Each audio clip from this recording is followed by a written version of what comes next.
हाय चलो।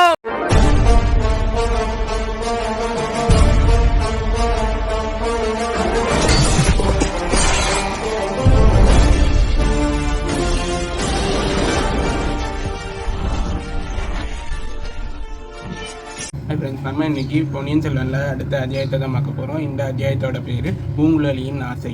பூங்குழலியும் சேர்ந்த பூங்குழலியோட படகு அங்கே நாகைப்பட்டினத்துலேருந்து கோடிக்கரைக்கு போய்கிட்டு இருந்தது. அந்த படகுல வந்து பார்த்திங்கன்னா, அதாவது நாகைப்பட்டினத்துலேருந்து கோடிக்கரை வரைக்கும் இருக்கிற ஓடையில் பூங்குழலியோட படகு போயிட்டு இருந்தது. அந்த படகுல பூங்குழலியோட நம்ம சேந்தன் அமுதனும் இருந்தான். அப்படி போய்கிட்டு இருந்தப்போ அங்கே கோடிக்கரை வந்துடுச்சு. வந்தக்கப்புறம் அங்கே பார்த்தா ஒரு தாழம்பூக்கு மேலே கிளி வந்து உட்காருது. அதை பார்த்த உடனே பூங்குழலி என்ன சொல்கிறான்னா, பிறந்தா கிளியாக தான் பிறக்கணும் அப்படின்னு சொல்கிறா. அதுக்கு சேந்தன் அமுதன் என்ன சொல்கிறான்னா, நீ கிளியாக பிறக்கணும்னு ஆசைப்படுற, ஆனால் கிளியாக பிறந்தா அதுக்கு என்ன கஷ்டமோ, அதுக்கு என்னெல்லாம் கஷ்டம் இருக்கோ யாருக்கு தெரியும் அப்படிங்கிறான். அதை கேட்ட உடனே பூங்குழலி சொல்கிறா, என்ன கஷ்டம் இருந்தாலும் வானத்தில் எவ்வளோ நேரம் வேணாலும் எவ்வளோ உயரம் வேணாலும் பறக்கலாம்ல, வந்து அந்த மாதிரி ஒரு வாழ்க்கை கிடைக்குமா அப்படின்ட்டு வந்து பூங்குழலி சேந்தன் அமுதன் கிட்ட சொல்கிறான். அப்போ சேந்தன் அமுதன் சொல்கிறான், கிளியாக பிறந்தா அதை பிடிச்சி இந்த மாதிரி கூட்டில் அடைச்சி வச்சுருவாங்க, அடைச்சி வச்சுவாங்க அப்படின்னு சொன்ன உடனே இவன் வந்து என்ன சொல்கிறான்னா, ஆமாம் அந்த மாதிரி கிளியாக பிறந்தா கூட்டில் அடைச்சி வச்சுருவாங்க தான். அதுவும் இந்த அரண்மனையில் இருக்காங்களே இளவரசிங்க, அவங்க தான் வந்து இதை கிளியை வந்து இந்த மாதிரி கூட்டில் அடைச்சி வச்சுருக்காங்க. நான் மட்டும் வந்து அரண்மனையில் பணிப்பெண்ணாக இருந்தேன்னா அந்த கிளிக்கும் விஷத்தை கூட்டில் இருக்கிற கிளிக்கும் நான் விஷத்தை கொடுத்துருவேன், இந்த இதுக்கும் நான் இளவரசிக்கும் விஷத்தை கலந்து கொடுத்துருவேன், இளவரசிகளையும் கொன்றுவேன், கிளிகளையும் கொன்றுவேன் அப்படின்னு சொல்லும்போது சேந்தன் அமுதன் சொல்கிறான், இப்படி பண்ணால் உன்னை பார்த்து யாரும் பொண்ணுன்னு சொல்ல மாட்டாங்க, ராட்சசின்னு சொல்லுவாங்க. ஆமாம், பொண்ணாக இருக்கிறத விட உனக்கு இளவரசியாக பிறக்கிறதுக்கு ஆசை இல்லையா அப்படின்னு சொல்லும்போது, சாச்சா நான்லாம் பிறந்தா வந்து ராட்சசியாக பிறப்பேனே தவிர இளவரசியாக பிறக்க மாட்டேன். இளவரசின்னா வந்து இந்த மாதிரி கிளியை கூண்டில் போட்டு அடைச்சி கொடுமைப்படுத்துவாங்க. அது மட்டும் இல்லாமல் நான் கூண்டை வந்து இந்த மாதிரி கூண்டில் இருக்க பறவைகள் கிளிகள் எல்லாத்தையும் நான் வந்து திறந்து விட்டுருவேன் அப்படின்னு சொல்லும்போது பூங்குழலிக்கிட்ட சேந்தன் அமுதன் சொல்கிறான், இந்த மாதிரி அது நீ திறந்து விட்டாலும் அரண்மனையில் இளவரசிகள் கிட்ட உணவு சாப்பிட்டு பழகின கிளிகள் வந்து இந்த மாதிரி அது கூண்டை திறந்து விட்டாலும் அது ரொம்ப தூரம்லாம் போகாது, கொஞ்சம் தூரம் பறந்து போயிட்டு திரும்ப அந்த கூட்டுக்கே வந்துடும் அப்படின்னு சொல்கிறான். அதை கேட்டவுடனே வந்து பூங்குழலிக்கு ஒரே கோபம் வருது. வந்து ஒரு மாதிரி இதாக வந்து ஏதோ புலம்புறா. அப்படி வந்து அப்படி புலம்பும் போது சேந்தன் அமுதன் சொல்கிறான், உனக்கு இளவரசியாகவும் பிறக்கிறதுக்கு பிடிக்காது, கிளியாகவும் பிறக்கிறதுக்கு பிடிக்காது, ரெண்டுலேயும் வந்து உனக்கு நிம்மதி இல்லை, அது நல்லா தெரியுது அப்படின்னு சொல்கிறான். சொன்னோடனே இப்படி வந்து ஆமாம் நீ சொல்கிறது சரிதான் அப்படின்னு சொல்லிட்டு அவளும் அப்படி கொஞ்சம் நேரம் வாய மூடிட்டு இருக்கான். சேந்தன் அமுதனும் அப்படி பேசாமல் இருக்கிறான். அப்போ பார்த்தா வந்து ரெண்டு பேரும் பேசாமல் இருக்கும்போது பார்த்தா என்ன ஆகுதுன்னா, ஒரு இது சேந்தன் அமுதன் இப்படி தொண்டையை ஒரு மாதிரி கணச்சிட்டு அவன் வந்து ஆரம்பிக்கிறான். இந்த மாதிரி வந்தியத்தேவன் என்னோட அந்தரங்கத்தை பற்றி உங்ககிட்ட எதுவும் சொன்னானா அப்படின்ட்டு கேட்குறான். அப்படி கேட்டவுடனே, உன்னோட அந்தரங்கத்தை எதுக்கு வந்தியத்தேவன் வந்து சொல்லணும், உன்னோட ரகசியத்தை உன்னோட ஆசையை எதுக்கு வந்தியத்தேவன் என்கிட்ட வந்து சொல்லணும், அது என்ன உனக்கு தூதா அப்படின்னு கேட்குறான். உனக்கு வாய் இல்லையா அப்படின்னு சேந்தன் அமுதனை பார்த்து கேட்குறான். அப்போ சேந்தன் அமுதன், சரி நான் உன்கிட்ட நேராகவே கேட்குறேன், என்ன நீ கல்யாணம் பண்ணிக்கிறியா அப்படின்னு கேட்டவுடனே வந்து என்னை மட்டும் நீ கல்யாணம் பண்ணிக்கிட்டேன்னா இங்கேருந்து இந்த இது கடல் வாழ்க்கையிலேருந்து வேறு வாழ்க்கைக்கு வந்துடலாம், உன்னோட வாழ்க்கையே மாறிடும். வந்து என்ன கல்யாணம் பண்ணிக்கிட்டா இந்த மாதிரி அங்கே தஞ்சையில் என் வீடு இருக்குது, அந்த வீட்டை சுற்றி பூந்தோட்டம் இருக்குது. அங்கே வந்து நம்ம டெய்லி தினமும் பூ பறிக்கலாம். அப்புறம் தினமும் வந்து அங்கே என்னோடய வீட்டுக்கிட்ட இருக்கிற தாமரை குளத்தில் நீ வந்து காலையில் குளிக்கலாம். அப்புறம் பூ பறித்து அதை வந்து சிவபெருமான் கோயிலுக்கும் அங்கே பக்கத்தில் இருக்க துர்க்கை அம்மன் கோயிலுக்கும் கட்டி அதை வந்து கட்டி கொடுக்கலாம். இப்படி சந்தோஷமாக இருக்கலாம். என்னோட சேர்த்து என்னோடய அம்மாவும் ஒன்றை அவ்வளோ இதுவாக பார்த்துக்குவாங்க, நல்லா பார்த்துக்குவாங்க அப்படின்னு சொன்ன உடனே பூங்குழலி சிரிக்கிறா. இந்த மாதிரியா ஆசை, நீ இதுக்கா ஆசைப்படுற அப்படின்னு, உனக்கு என்ன கல்யாணம் பண்ணிக்கிறதுல அவ்வளோ ஆசையா உனக்கு அப்படின்னு பார்த்துட்டு சிரிக்கிறா. அப்படி நான் கல்யாணம் பண்ணிக்கிட்டேன்னா எனக்கு நான் என்ன மாதிரி நான் வந்து யோசிக்கிறேன், நான் சாதாரண வாழ்க்கையை நான் வாழ்கிறதுக்கு யோசிக்கலை. வந்து ஆடம்பரமாக ஒரு எனக்கு நகையெல்லாம் வாங்கி கொடுக்கணும், எனக்கு வந்து குதிரை வேணும், ரதம் வேணும், ஒரு இளவரசன் வந்து இளவரசியை பார்த்துக்கிற மாதிரி எனக்கு எல்லாமே நீ செஞ்சு கொடுக்கணும் அப்படின்னு சொல்லும்போது தான் இந்த மாதிரி ஒரு இதை சொல்கிறான் சேந்தன் அமுதன். எனக்கு இவ்வளோ அழகான வாழ்க்கை இருக்குது, நீ கேட்குற வாழ்க்கையை என்னால் தர முடியலன்னாலும் ஒரு நிம்மதியான வாழ்க்கை தான் அது அப்படின்னு சொன்னோடனே அவள் பூங்குழலி என்ன சொல்கிறான்னா, இந்த மாதிரி எனக்கு என்ன மாதிரி ஒரு ஆசை இருக்குன்னா வந்து நான் இந்திரனை வந்து கல்யாணம் பண்ணிக்கணும். இந்திரனை மட்டும் நான் கல்யாணம் பண்ணிக்கிட்டேன்னா அவன் கையில் இருக்க அந்த வஜ்ராயுதத்தை வாங்கி மேகத்தில் இடி மின்னலை வர வச்சு மழையை வர வைப்பேன். மழையை அப்படி இடி மின்னலை வர வச்சு இந்த அரண்மனை இருக்கிற இளவரசிகள் இருக்கிற இதில் தான் இளவரசர்கள் இருக்கிற இடத்த தான் நான் வந்து மின்னலால் அதை தாக்க சொல்லுவேன். இடி வந்து அதில் தான் ஏன் விழ வைப்பேன் அப்படின்னு சொல்கிறான். அதை கேட்ட உடனே சேந்தன் அமுதன், எதுக்கு உனக்கு இளவரசர்கள் அப்புறம் இளவரசிகள் மேலே இவ்வளோ கோபம் அப்படின்னு கேட்குறான். அதெல்லாம் இல்லை, அப்படி என்ன, அவங்க வந்து இந்த மாதிரி எப்போவுமே ஒரு வசதியான வாழ்க்கையை வாழ்ந்துட்டுருக்காங்க. எதுவுமே வந்து அவங்க வச்சது தான் சட்டம் அப்படின்னு நினைக்கிறாங்க அப்படின்னு சொல்லும்போது சேந்தன் அமுதன் சொல்கிறான், இந்த மாதிரி அரண்மனையில் இருக்கிறது எவ்வளோ கஷ்டம்னு அவங்களுக்கு தான், இளவரசிகளுக்கு தான் தெரியும். அந்த இளவரசிகள் அங்கே அரண்மனைக்குள்ளேயே இருப்பாங்க, வெளியிலவும் வர முடியாது. அப்படி வெளியில் போகலாம், வெளியில் வரலாம் அப்படின்னு நினச்சாலும் போக முடியாது அப்படின்னு சொல்கிறான். அதை கேட்டவுடனே வந்து பூங்குழலி இந்த மாதிரி அவங்கள யார் வெளியில் வர வேண்டான்னு சொன்னால் நல்லா வெளியில் வர வேண்டித்தானே அப்படின்னு கேட்குறான். அப்படி கேட்டோடனே இவன் என்ன சொல்கிறான்னா, அதாவது அவங்க வெளியில் வந்தாலும் அவங்களுக்கு முன்னாலையும் பின்னாலையும் அவ்வளோ பாதுகாப்பு, அவ்வளோ சேனை வந்து கூடயே இருக்கும். அதனால அவங்களுக்கு வெளியில் வர்றதுக்கு ஒரு இதாகவே சுதந்திரமே இருக்காது அப்படின்னு சொல்கிறான். அதை வந்து நீ இப்போ கோடிக்கரையில் வந்து அங்கே இந்த மாதிரி கடலில் வாழ்ந்துட்டுருக்க, கடல்லே பிறந்து கடல்லே வாழ்ந்துட்டுருக்க, அதனால் உனக்கு எல்லாமே ரொம்ப சந்தோஷமாக தான் இருக்குது. காட்டில் எல்லாம் நல்லா சுற்றி வர அப்படின்ட்டுலாம் வந்து சொல்கிறான். அதை சொன்ன இப்படி பேசிக்கிட்டே இருக்காங்க. அப்புறம் அங்கே கோடிக்கரைக்கிட்ட அங்கே வந்தாச்சு.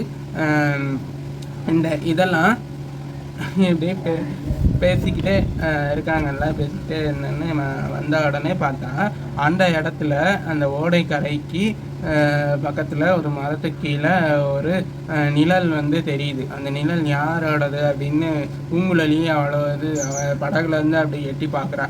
எட்டி பார்த்த உடனே பக்கத்தில் வர வர அது வந்து ஊமை ராணின்னு தெரிய வருது. அது தெரிஞ்ச உடனே இவன் வந்து என்ன பண்ணுறான்னா அப்படி குதிச்சு போகிறா அந்த பக்கம். அப்படியே ஊமை ராணி ஓட ஆரம்பிச்சிடுறாங்க. அப்போது இந்த மாதிரி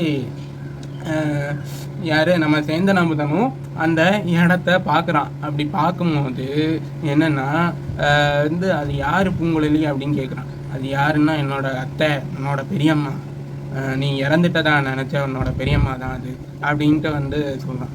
அப்போ அதோட அந்த அத்தியாயம் வந்து முடியுது. அடுத்த அத்தியாயம் அம்பு பாய்ந்தது. இந்த அத்தியாயம் எப்படி ஆரம்பிக்குதுன்னா, ஊமை யானையை நம்ம பூங்குழலியும் சேந்தன் அமுதனும் பார்த்துடுறாங்க. பூங்குழலி வந்து அவங்கள பிடிக்கிறதுக்காக போகிறா. அப்போ பூங்குழலி போகிறப்போ சேந்தன் அமுதனும் கேட்குறான், என்னோட பெரியம்மாவை நானும் பார்க்கலாமா, நானும் உன்னோட வரலாமா அப்படின்னு கேட்குறான். அதை கேட்டவுடனே இல்லை இல்லை, அவங்க வந்து அயல் மனிதர்களை பார்த்தா வந்து பயந்துருவாங்க, ஓடி போயிடுவாங்க. உன்னையும் நான் கூட்டிகிட்டு போனேன்னா அவங்க வந்து ஓடிடுவாங்க. அப்புறம் அவங்கள தேடி கண்டுபிடிக்கிறதே ஒரு பெரிய விஷயமா இருக்கும். என்னோட நீ வர வேண்டாம் அப்படின்னு சொல்கிறான். சரி, நான் கொடுத்து வச்சது அவ்வளோதான், போ நீ போயிட்டு வா, நான் வந்து இங்கேருந்து விட்டுக்கிறேன் அப்படின்ட்டு வந்து சொல்கிறான். அப்படியே சொல்லும்போது சரி நீயும் வா, பிடிக்கிறது கொஞ்சம் கஷ்டம்தான், நீ இருந்தேன்னா வந்து உன்னை பார்த்து பயப்படுவாங்க அப்படின்னு சொன்னானே. அதெல்லாம் இல்லையே, நான் அயல்நாட்டு ஆள் இல்லையே அப்படின்னு சொன்னேன். நீ வந்து நம்ம இதோட ஆள் தான், நம்ம சொந்தம்தான், ஆனால் அவங்களுக்கு அது தெரியாதுல்ல, அதனால உன்னை பார்த்து பயந்துருவாங்க அப்படின்னு சொல்லிட்டு வந்து ரெண்டு பேருமே சேர்ந்து போகிறாங்க. அங்கே கோடிக்கரை காட்டுக்கு போயிட்டுருக்கப்போ வந்து இந்த மாதிரி என்னோட பெரியம்மா வந்து பூதத்தீவுலையும் இலங்கை தீவுலையும் தான் இருப்பாங்கன்னு கேள்விப்பட்டிருக்கேன். அதுவும் இல்லாமல் சேந்தன் அமுதனுக்கு வந்து அவனோட பெரியம்மாவை பற்றி சில விஷயம்லாம் தெரிஞ்சதுனால அவன் வந்து இந்த மாதிரி அவங்க பெரியம்மாவை பார்க்கணுன்னு நினைக்கிறான். அது மட்டும் அவனோட ஆசை இல்லை. பெரியம்மா ஒரு வேலை பார்த்தா அவங்கக்கிட்ட ஒரு விஷயத்த சொல்லி இந்த மாதிரி பூங்குழலியை கல்யாணம் பண்ணிக்கிறதுக்காக அவங்க கிட்ட சொன்னால் அவங்க வந்து நமக்காக பேசலாம், அவங்க வந்து நம்ம கட்சி நம்மளை வந்து நமக்காக பேசலாம் அப்படின்னு ஒரு நினைப்போட பூங்குழலியோட இவன் வந்து போய்கிட்டு இருக்கான். அப்படி போயிட்டு இருக்கும்போது பார்த்தா எங்கே இருக்காங்கன்னே தெரியல. அவங்க வந்து அப்படி பேசிக்கிட்டே போகிறாங்க. அப்படி பேசிக்கிட்டே போகும்போது பார்த்தா பூங்குழலி கேட்குறா, இதுக்கு முன்னால் நீ வந்து பெரியம்மா பார்த்தது அப்படின்னு கேட்கும்போது, பெரியம்மா பார்த்தா உனக்கு யாரை பார்த்த மாதிரி இருக்குது அப்படின்னு கேட்குறா. அப்படி கேட்டவுடனே பூங்குழலிக்கிட்ட சேந்தன் அமுதன் சொல்கிறான், இந்த மாதிரி நான் வந்து எதில் எங்கே வந்து பெரியம்மாவோட முகத்தை இன்னொரு இடத்துல பார்த்த மாதிரி இருக்குன்னா, என்னோடய அம்மாவை பார்த்த மாதிரியே இருக்குது, என்னோடய அம்மா சாயல் கொஞ்சம் இருக்குது அப்படின்னு தெரிஞ்சோடனே அப்படின்னு சொல்கிறான். அப்படின்னு சொன்ன உடனே பூங்குழலி சொல்கிறா, இல்லை சின்ன அத்தைக்கும் பெரிய அத்தைக்கும் நிறைய வித்தியாசம் இருக்குது, முகத்துலையும் சரி குணத்துலையும் சரி அவங்க ரெண்டு பேருக்குமே வந்து நிறைய வித்தியாசம் இருக்குது. அதுவும் இல்லாமல் வீட்டில் கயத்தில் கட்டி போட்டிருக்க பசு எங்கே, காட்டில் வந்து கம்பீரமாக சுற்றுற சிங்கராணி எங்கே அப்படின்னு சொல்கிறேன். அப்படி சொல்லும் போது சரி, அப்போ ஒன்றை பார்த்து தான் அவங்க வந்து பயந்து ஓடிட்டாங்களா அப்படின்னு பூங்குழலிக்கிட்ட சேந்தன் அமுதன் கேட்குறான். அப்போ என்னை பார்த்து இல்லை, ஒன்றை பார்த்து தான் பயந்து ஓடிருக்காங்க அப்படின்ட்டு அவங்க அப்படியே பேசிக்கிட்டே போகும்போது பார்த்தா ஒரு இடத்துல வித்தியாசமாக ஏதோ ஒரு சத்தம் கேட்குது. அந்த சத்தமே வந்து கேட்குறதுக்கு வந்து ஒரு பயங்கரமான ஒரு சத்தமாக இருக்குது. அதை கேட்ட உடனே என்னடா இது பயங்கரமாக ஒரு சத்தம் கேட்குது அப்படின்னு சொல்லிட்டு பூங்குழலியும் சேந்தன் அமுதனும் அந்த பக்கம் போய் பார்க்குறாங்க. அந்த சத்தம் வர பக்கம் போய் பார்க்குறாங்க. அப்போ பார்த்தா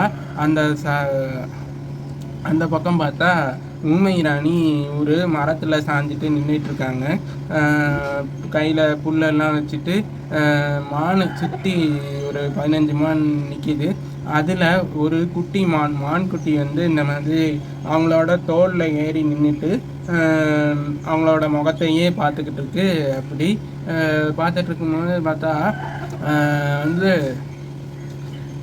இவ்வளோ இருக்குது, அவ்வளோ அழகாக இருக்குது. அதை அப்படியே சேந்தன் அமுதனும் பூங்குழலியும் அப்படி ஆச்சரியமாக பார்த்துட்ருக்காங்க. அப்புறம் பார்த்தா பூங்குழலி சேந்தன் அமுதன் இருக்கிற இடத்த அந்த அவங்க ஊமை ராணியோட தோளில் இருந்த ஒரு குட்டி மான் தான் பார்க்குது. அதை பார்த்துட்டு அது வந்து அவங்க தோல்லேருந்து இறங்கி ஓடுது.